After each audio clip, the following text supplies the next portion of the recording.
ఆ కోటి సూర్యుల ఎలుగేటి రామయ్య మా అన్నే ఇంకెవరు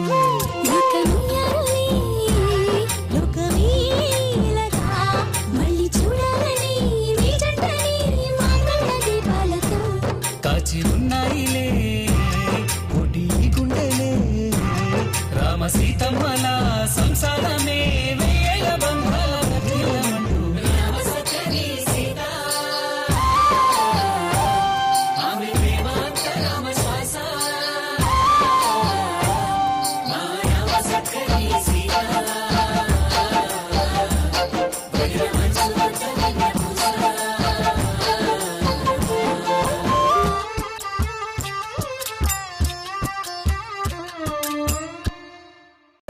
అసలు ఆడపిల్లకి అన్నయ్య అంటే ఏంటో తెలుసా? ఇప్పుడు మీ కంట్లో కన్నీళ్లు తిరుగుతున్నాయే, ఆ కన్నీళ్లు జీవితాంతం నీ చెల్లెలి కంట్లో నుంచి కారకుండా చూసుకుంటాననే నమ్మకం కలిగించే ధైర్యమే అన్నయ్య. చూడన్నయ్య, నువ్వు ప్లాన్లు వేస్తే పెళ్లిళ్ళు జరగవు. నాని మనస్ఫూర్తిగా చిట్టిని ఇష్టపడాలి. చిట్టికి కూడా నాని మీద నమ్మకం కలగాలి. అలా అయితేనే ఆ పెళ్లి జరుగుతుంది. దొంగ సంబంధాలు తేవడాలు, కిరోసిన్ పోసుకొని చస్తా అని బెదిరించడాలు మాని. Time waste.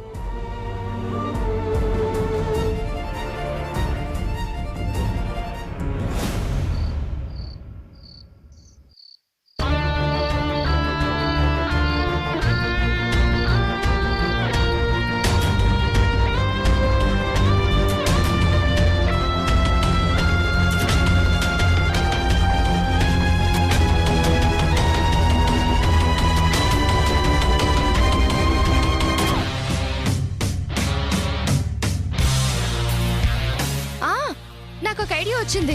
ఏంటది? ఆ అమ్మాయి ఇంటి దగ్గర ఇద్దరం ముసుగులేసుకుని కూర్చుందాం. బావగారు వచ్చి ఆ అమ్మాయిని కలవగానే రెడ్ హ్యాండెడ్ గా పట్టుకుందాం. ఎవరైనా మనల్ని చూస్తే దొంగతనానికి వచ్చామనుకుని కొట్టి పోలీసులకి అప్పగిస్తారు. అవును కదా. పోనీ ఒక పని చేద్దాం. ఏంటి? సీతక్కని డైరెక్ట్ గా అమ్మాయి దగ్గరకు తీసుకుని వెళ్ళి అసలు విషయం చెప్పేస్తే ప్రూఫ్ ఏంటని సీతక్కే అడుగుద్ది. అప్పుడేం చెప్తావు? ఆ ప్రూఫ్ ఎలా సంపాదించాలి అనేగా నా టెన్షన్.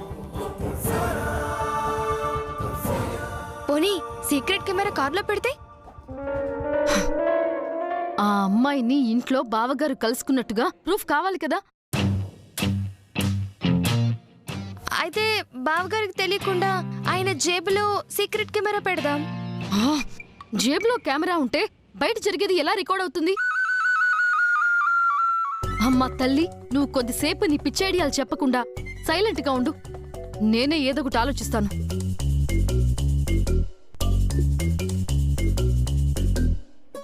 మారు వేషాలు వేసుకుని సీక్రెట్ కెమెరాలు పట్టుకుని మనమే బావగారిని ఫాలో అవుదాం.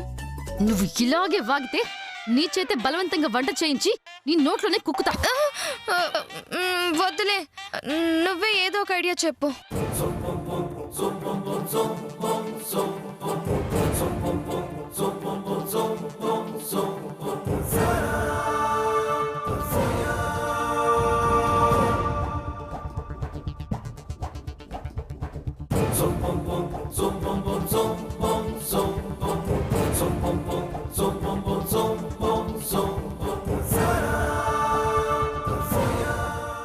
సరస్వతి, ఇలా చేస్తే బావగారు మనకి ప్రూఫ్ తో సహా దొరికిపోతారు. ఏంటిది?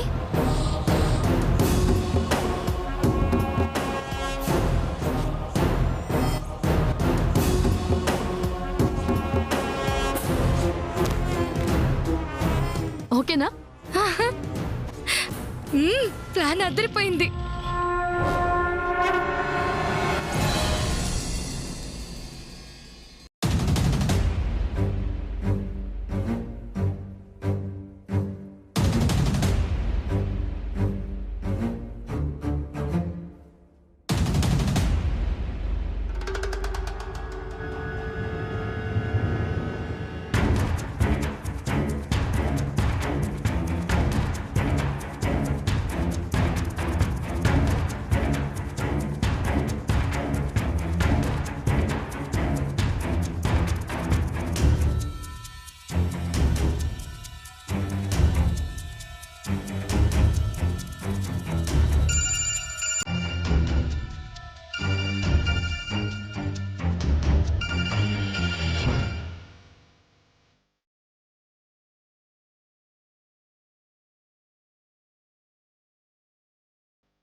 బావగారు రూమ్ నుండి ఎప్పుడు బయటకు వస్తారో తెలియట్లేదు.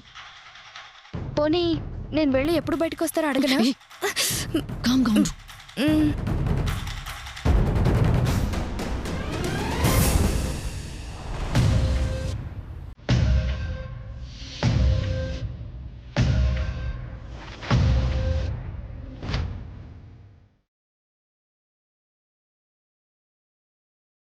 నువ్వు ఇక్కడే ఉండి అక్కొస్తుందేమో చూస్తూ ఉండు. అలాగే.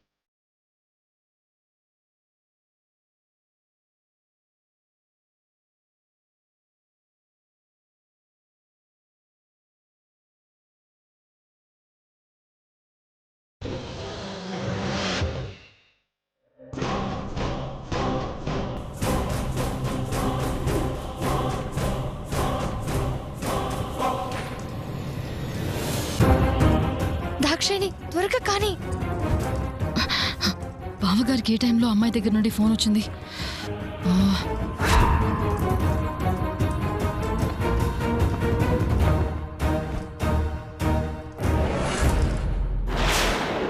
పూర్తిగా పేరు ఫీడ్ చేయకుండా ఒకే లెటర్తో ఫీడ్ చేశారేంటి?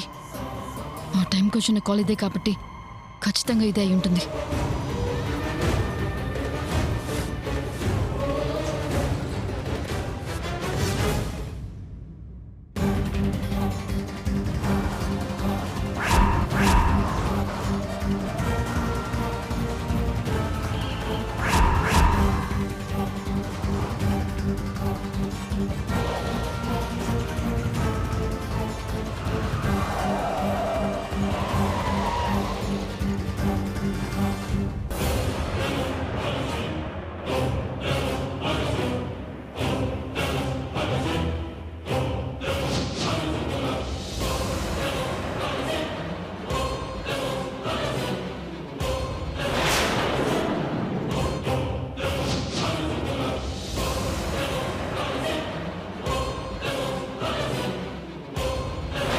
ఏంటి సరస్వతి?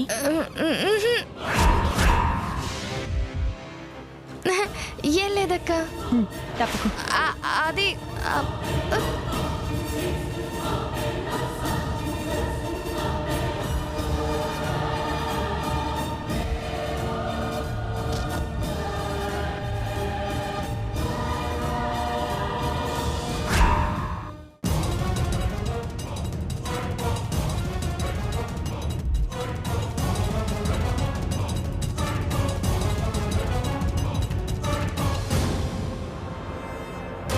లోపల నుంచి ఏ సౌండ్ రావడం లేదేంటి? అంతా సైలెంట్గా ఉంది, మాటలేవి వినిపించడం లేదు. సీతక్క దాక్షిని చూసిందా లేదా?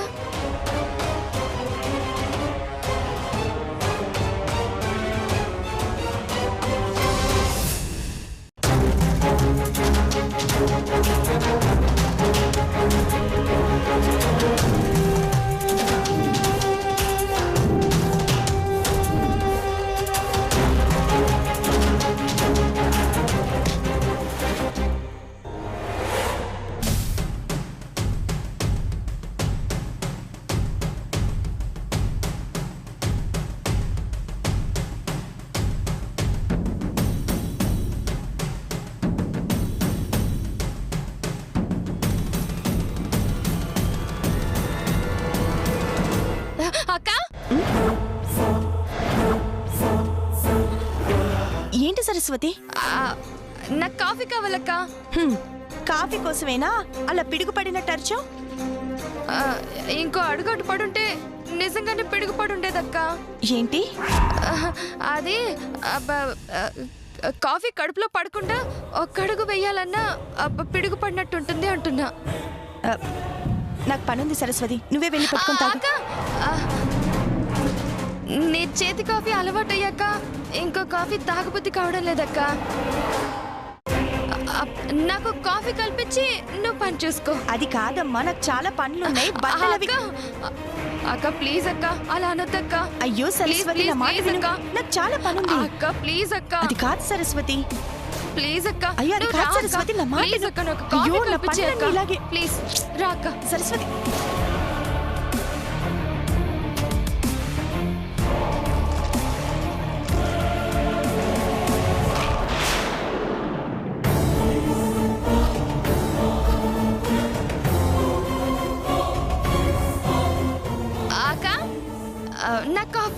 పర్లేదక్క. అదేంటి ఇప్పుడేగా అడిగా? పర్లేదక్క, నువ్వు వెళ్ళి పని చూసుకో, నేను కలుపుకుంటాను. కాఫీ ఇచ్చి పని చూసుకుంటాను. అయ్యో వద్దక్క, నేను తర్వాత అవుతానన్నానుగా, నువ్వు వెళ్ళు. అది కాదు.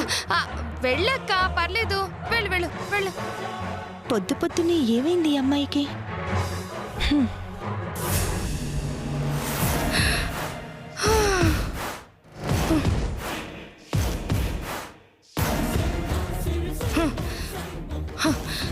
కొద్దిలో ఎంత గండం తప్పింది. సీతక్క నిన్నెక్కడ చూస్తుందోనని హడలు చచ్చాననుకో. నాకైతే సీతక్క నా వైపు వస్తుంటే ఒక క్షణం గుండె ఆగినంత పని అయింది. సమయానికి నువ్వు అక్కని పిలిచి అనర్థం జరగకుండా ఆపావు. ఇంతకీ ఆ అమ్మాయి నంబర్ బావగారి ఫోన్లో దొరికిందా లేదా? దొరికింది. నా ఫోన్లో ఫీడ్ చేశాను. దానికి ఫోన్ చేసి మనం అనుకున్న ప్లాన్ అమలు చేద్దామా? ఇంకెందుకు ఆలస్యం కానీ. హ్మ్. ఆ, ఇలాంటి విషయాల్లో మనం జెమ్.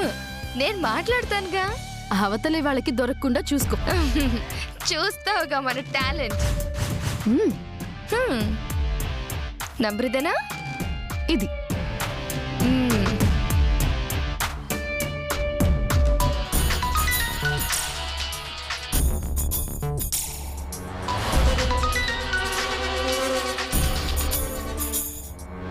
హలో. లిఫ్ట్ చేసింది, లిఫ్ట్ చేసింది. అయితే మాట్లాడు. హలో, ఎవరు మాట్లాడేది?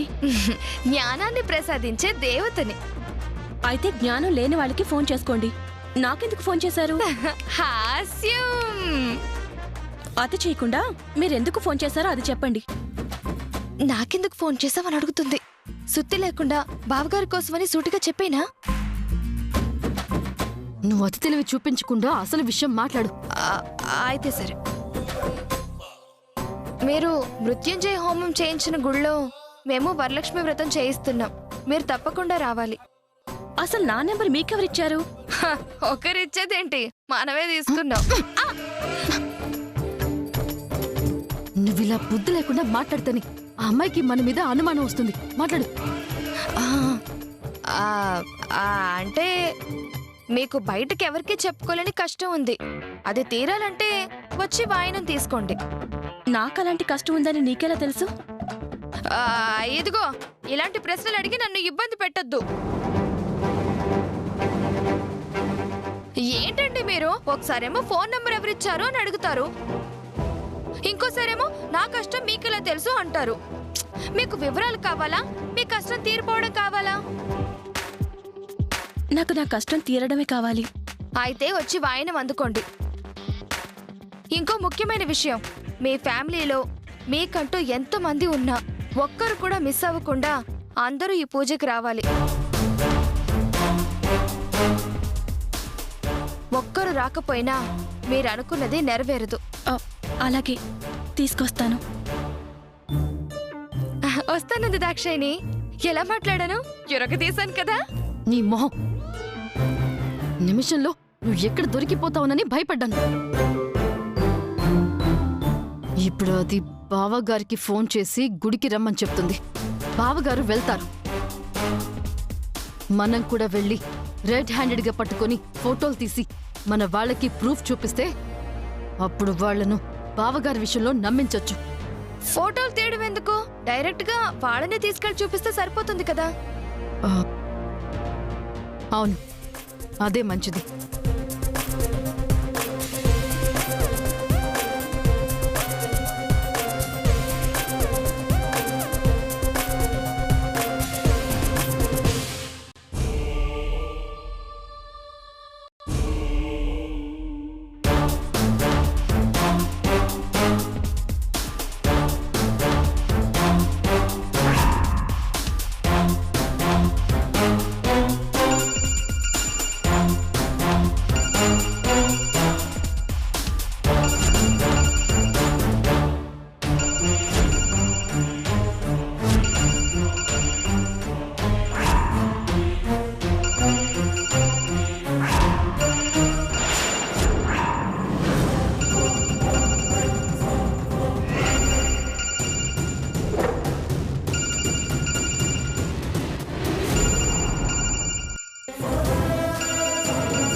హలో.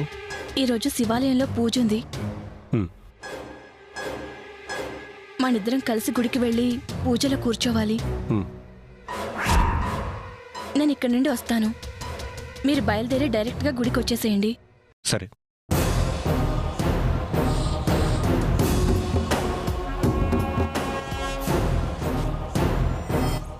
టీచర్వి 10 మంది పిల్లలకి చదువుతో పాటు మేనర్స్ కూడా నేర్పించేదానివి. నీకే మేనర్స్ లేకపోతే ఎలా సీత? నేనేం చేశాను? ఫోన్ అనేది పర్సనల్. నాకు వచ్చిన కాల్స్ నువ్వు లిఫ్ట్ చేయకూడదు కదా. అబ్, నేనేమి నాకు నేనుగా మీ ఫోన్ తీసుకోలేదండి. మీకు ఫోన్ వచ్చింది, సమయానికి మీరు లేరు, అందుకే లిఫ్ట్ చేసి తర్వాత చేయమని చెప్పాలనుకున్నాను. ఇందులో తప్పే ఉంది? ఇందులో మిస్డ్ కాల్ అనే ఒక ఆప్షన్ ఉంటుంది. అది చూసుకుని తర్వాత నేను తిరిగి కాల్ చేయగలను కదా. నాకంటూ కొన్ని పర్సనల్ విషయాలు ఉంటాయి సీత. అంటే భార్యాభర్తల మధ్యలో దాపరికాలుంటాయా? ఒకరితో ఒకరు చెప్పుకోలేని రహస్యాలుంటాయా? నువ్వు చాలా మారిపోయావు సీత. ఇంతకుముందు ఎప్పుడూ నన్ను ఇలా ప్రశ్నించలేదు. ఏది చెప్పినా కాదనకుండా పాటించేదానివి. నిజంగానా? నేనే మారిపోయానా? నా కళ్ళలోకి చూసి ఆ మాట చెప్పండి.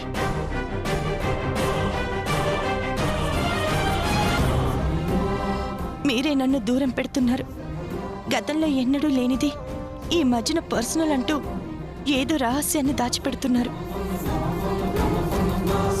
నేను మీకు అంత కాని దాన్ని అయిపోయానా? సీత, సంబంధం లేకుండా మాట్లాడదు. భార్య దగ్గర రహస్యాలు దాచడానికి మగవాడికి ఇంటికి సంబంధించిన విషయాలు మాత్రమే కాదు, బిజినెస్కి సంబంధించిన విషయాలు కూడా ఉంటాయి. అవన్నీ తెలిస్తే నువ్వు ప్రశాంతంగా ఉండలేవు. అవన్నీ నీ దాకా తీసుకురావటం నాకు ఇష్టం లేదు సీత. అందుకే ఇంకెప్పుడు నా పర్మిషన్ లేకుండా నా ఫోన్ ముట్టుకోకపోవడం మంచిది. ఈ నియమం ఈ ఇంట్లో నా ఒక్కదానికేనా?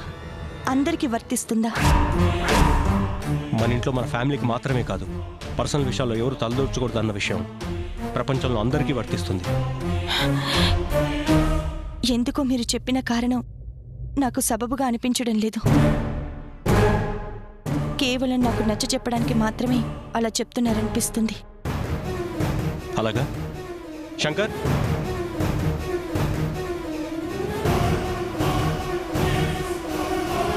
శంకర్, శ్రవణ్, నాని,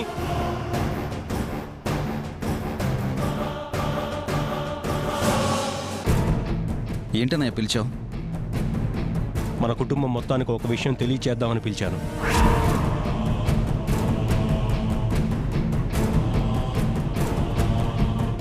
కుటుంబం అంటే అందరూ కలిసి ఉండేది, కలిసి నిర్ణయాలు తీసుకునేది. కానీ మన జీవితం ఎంత అనుబంధాలతో కలుపుకుని ఉన్నా ఎవరికి వాళ్ళకి పర్సనల్ విషయాలంటూ ఉంటాయి.